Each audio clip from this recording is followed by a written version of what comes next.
Bonsoir, Bonsoir. Monsieur Béa Diallo. Qui est Béa Diallo? Béa Diallo, c'est un enfant qui est né au Libéria, qui est venu quelques années ici, mais pas très longtemps, et qui a vécu et qui a grandi à Paris, qui a fait toute son enfance à Paris, et puis qui a fait toute son adolescence, et évidemment son âge adulte à Bruxelles, en Belgique. C'est la date de votre naissance? Alors, je suis né le 7 juillet 1971 au Libéria, à Monrovia. Et donc, le jour où je suis né, en fait, il y avait une visite officielle du premier ministre de Guinée qui s'appelait Lansana Béavoli. Et quand il a atterri, je venais de naître. Et mon papa, évidemment, on a annoncé que mon papa venait d'avoir, ma maman venait d'avoir un enfant et que mon papa était papa. Et il a décidé ce jour-là de devenir mon parrain et évidemment que je devais porter son nom. Et donc d'où on m'appelle Béa, elle vient de là en fait, de Lansana Béavoli. D'accord. Et comment vous avez pu quitter la Guinée et partir en France et puis maintenant la Belgique? Bon, en fait, mon père était diplomate. Okay. Mon papa était diplomate au Libéria, à Paris et puis à Bruxelles. Et puis quand il a arrêté son travail, mais nous on était encore en train d'étudier, donc on est resté en Belgique, on a continué nos études. Je suis allé à l'université et puis j'ai commencé à faire de la boxe. Je suis devenu boxeur professionnel tout en continuant mes études universitaires. Quand j'ai fini mes études universitaires, j'ai décidé de créer mon entreprise. Donc j'ai créé une grosse entreprise en Belgique. Et puis j'ai décidé surtout en fait, de faire connaître la Guinée. Parce que pendant mes études, après mon baccalauréat, j'ai découvert la Guinée et je me suis rendu compte que c'était un pays avec un potentiel colossal, avec une richesse incroyable. Et je me suis dit, mais comment ce pays peut être considéré comme étant un des pays les plus pauvres du monde avec ce qu'il y a ici comme potentiel de développement? C'est pas possible. Et donc j'avais fait à l'époque sciences économiques pour pouvoir justement venir accompagner le pays pour pouvoir se développer.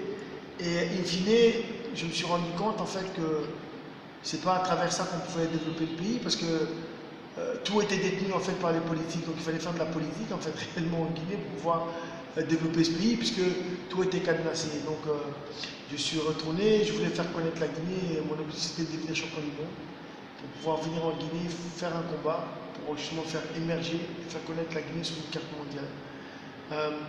Combat que j'ai fait, qui a été vraiment diffusé dans plusieurs pays du monde. Et c'est vraiment une grande joie pour moi. Et puis j'ai décidé de mettre une fondation en place. J'ai essayé de mener plusieurs actions ici qui à chaque fois ont été très compliquées à mener sur ces transports. Enfin, vous connaissez un peu le parcours. J'ai repris un club de foot qui était la FIA Football Club. J'ai mis en place plusieurs grands projets qui malheureusement à chaque fois étaient annulés. Il y avait un projet de reprendre l'ancienne conserverie de Mamou de tomates pour mettre en place justement des conserveries de tomates, de mettre en place des jus de fruits, etc., mais fait dans le pays. Mais tout ça était confronté à chaque fois à un gros problème qui était à chaque fois la corruption, qui est un cancer, un vrai cancer en Afrique et un vrai cancer dans ce pays. Mais je ne me suis jamais vraiment découragé. Et donc, à travers ça, j'ai décidé de faire de la politique en Belgique en 2004. J'ai été élu pour la première fois. J'ai continué sur 3 mandats d'affilée. Et après 3 mandats au Parlement, j'ai décidé de ne plus continuer au Parlement. Par contre, au niveau local, je suis aussi à mon 3e mandat. Donc je suis réélu de nouveau pour 6 ans à la commune bruxelloise que vous connaissez, qui est la commune d'Ixelles, qui est une des plus grandes communes de Bruxelles. D'accord. Et le combat que vous avez mené en Guinée, c'était avec la nationalité guinéenne ou belge? Alors, vous devez savoir que depuis toujours, en fait, et quand je suis devenu champion, je disais toujours aux gens, quand on me demande, quand on me regardait, on voyait bien que j'étais africain. Donc, j'ai dit, en fait, il faut que je fasse connaître la Guinée. Donc, mes origines, c'est la Guinée. J'avais le drapeau belge et j'avais le drapeau guinéen. J'étais d'ailleurs un des seuls sportifs qui revendiquait ça. Et c'est seulement quand je suis devenu champion que j'ai pu le faire. Avant d'être champion, on me refusait de lever 2 drapeaux. Et quand je suis devenu champion, j'ai dit, ok, maintenant je vais faire connaître la Guinée. La Belgique m'a beaucoup donné, énormément donné. Aujourd'hui, si j'ai pu atteindre le niveau que j'ai atteint, c'est parce que justement la Belgique m'a permis d'être aussi un peu l'homme que je suis devenu, mais c'est surtout l'éducation de mes parents. Et mes parents, notamment mon papa qui est décédé il y a à peu près 3 mois, m'a toujours dit une chose, n'oublie jamais d'où tu viens. C'est un élément qui est hyper important. Quand tu connais son parcours, eh ben, c'est lui qui m'a donné, à travers ses narrations, l'histoire de la Guinée depuis 1958. Il m'a donné l'amour de ce pays et l'envie effectivement de venir dans ce pays pour contribuer à son développement. Comment s'appelait votre parent, votre papa et votre maman Mon papa, il s'appelait Elhadj Mamadou Chérif Diallo. et votre maman? Ma maman, elle s'appelle Jean-Roya Mbaye. Euh, vous avez expliqué votre parcours. Bon, la boxe, comment est-ce que vous avez pu voilà, commencer et maintenant devenir champion du monde? Moi, j'étais d'abord un garçon très révolté, très violent. Okay. Violent, pourquoi? Parce qu'un jour, moi, quand j'étais à Paris, j'ai grandi là-bas, il y avait la montée du FN, du Front National. Donc j'avais 12 ans, 11-12 ans, on revenait d'une manifestation. En revenant à cette manifestation, on s'est fait agresser par des adultes. À l'époque, c'était des skins, donc des gens qui cherchaient à taper les étrangers. Et donc on s'est fait tabasser, on était tout jeune. Et un de mes meilleurs amis est sorti de là avec un œil à moins et pratiquement paralysé. Et quand j'ai vu ça, en fait, j'étais devenu révolté. Je ne comprenais pas comment est-ce qu'on pouvait taper des gens parce qu'ils avaient une couleur différente, parce qu'ils avaient des origines différentes. Ça, c'était compliqué pour moi. Donc je suis devenu très violent. Je ne savais plus m'exprimer, je ne savais plus parler. Et cette violence, en fait, m'a conduit à un moment donné à canaliser cette violence, notamment en rencontrant la boxe, en faisant de la boxe pour dire ta violence, exprime-la positivement, pas sur les gens, mais sur un ring de boxe avec des règles, etc. etc. Et puis j'ai commencé à lire Martin Luther King, j'ai commencé à lire Gandhi, qui en fait m'ont permis de canaliser, de me rendre compte en fait que la violence n'était pas la solution. Au contraire, si je voulais gagner mes combats, je devais être moins violent. Et donc la boxe est devenue une passion, j'ai commencé à découvrir Mohamed Ali, j'ai commencé à découvrir des boxeurs comme Sugar Ray Leonard, et je me suis rendu compte du côté artistique justement et du combat d'un Mohamed Ali qui était en fait d'utiliser la boxe pour mener des combats. Et son combat, c'était l'émancipation des Noirs dans son pays d'origine. Donc je me suis dit, je peux m'inspirer de ça pour faire connaître la Guinée, pour me battre aussi, pour montrer qu'un Africain, c'est pas seulement que des sportifs, mais ces gens aussi qui ont quelque chose dans le cerveau et qui peuvent développer, qui peuvent créer, qui peuvent être des entrepreneurs. Voilà un peu le combat dans lequel j'ai été rentré dans la boxe. D'accord, donc si on comprend bien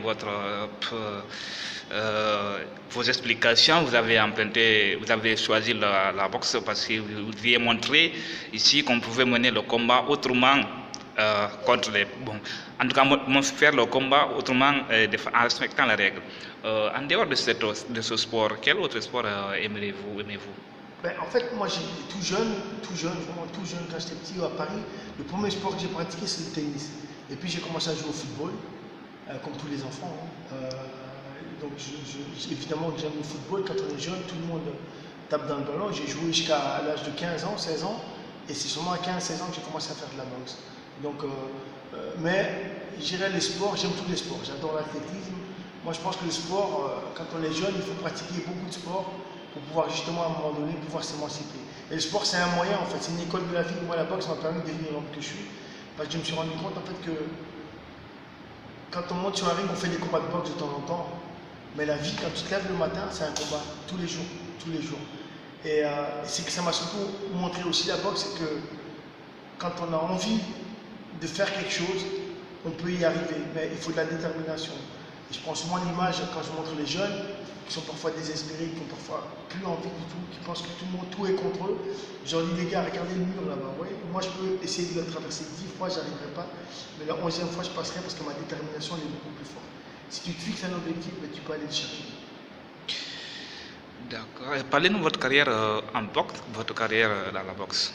Ben, en fait, donc j'ai commencé en fait la boxe pendant que je faisais mes études universitaires. J'ai commencé jeune, j'étais un amateur, j'étais très très bon.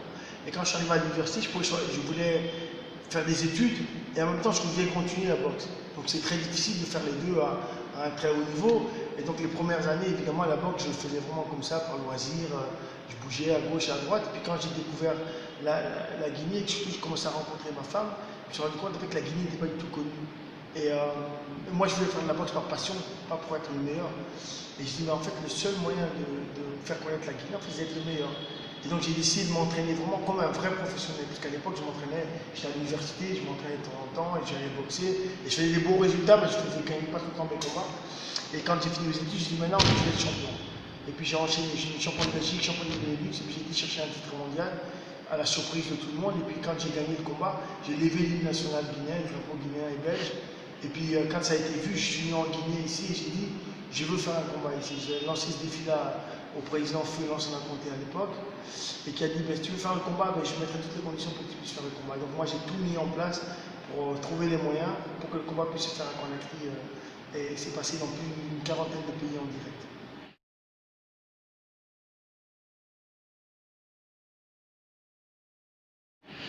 Super. Béa Diallo est mariée? Oui, moi je suis marié depuis je suis marié depuis 23 ans, 23, 24 ans, 25 ans. Depuis 25 ans. Et j'ai des enfants. Combien? Alors, j'ai adopté les 2 premières filles de ma femme. Donc, quand j'ai rencontré mon épouse, elle avait des enfants, 2 filles que j'ai adoptées comme mes enfants. Et puis, on a eu 2 enfants ensemble, donc un garçon qui s'appelle Ibrahima et une fille qui s'appelle Julia Adèle. Et alors, les 2 grandes filles, c'est Jennifer et Morgane. D'accord. Ok. Et quelle est votre passion? Ma passion? Oui.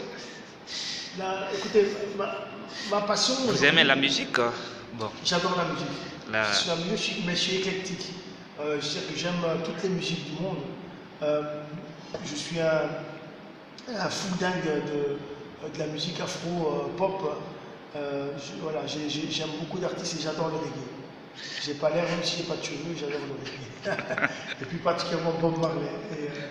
Vous écoutez un peu la musique guinéenne? Oui, j'écoute la musique guinéenne et mon fils écoute beaucoup la musique guinéenne. Et donc évidemment, avec mon fils, je commence à écouter les nouvelles générations. J'écoutais avant, évidemment, les anciennes générations. Tel que Sekouba Banguno. Oui. Alors, celui que j'adore, vraiment, que j'écoute tout le temps, c'est Salifou Keïta. C'est de la musique qui te fait rêver, voilà, même si c'est pas un Guinéen, mais bon, voilà. C'est un peu un Guinéen aussi, Salifou Keïta. Ok. Vous vous battez, vous voulez tous montrer votre côté patriotique et revendre l'image de la Guinée à l'extérieur. Est-ce que vous comprenez, vous maîtrisez les langues du terroir? Alors, est-ce que je maîtrise les langues du terroir? Oui. Il y a une synthèse en fait qui fait le pays. Comme je n'ai pas grandi ici, Oui. mais je vais de temps en temps en Guinée. La langue que je maîtrise le mieux de toutes les langues en Guinée, c'est le Soussou. Okay. Mieux que le Peul, mieux que le Thomas, mieux que le Malinké, et c'est ce que je maîtrise le plus. Nous sommes non même Dangui, voilà, Malinké, ok, c'est bien. Aujourd'hui, quels sont vos projets pour la Guinée? En fait, vous parlez d'Africa. Et donc moi j'ai lancé un projet qui s'appelle Fight for Africa. Okay, oui. Et ce projet c'est une fondation. Pourquoi Fight for Africa? Parce que partout où je vais dans le monde, en fait quand on me demande vous venez de quel pays, je leur dis moi mon pays c'est l'Afrique et ma capitale c'est la Guinée. Et donc ce que j'ai envie à travers ce projet, c'est justement mettre des outils en place pour que les jeunes Guinéens qui partent aujourd'hui aient une formation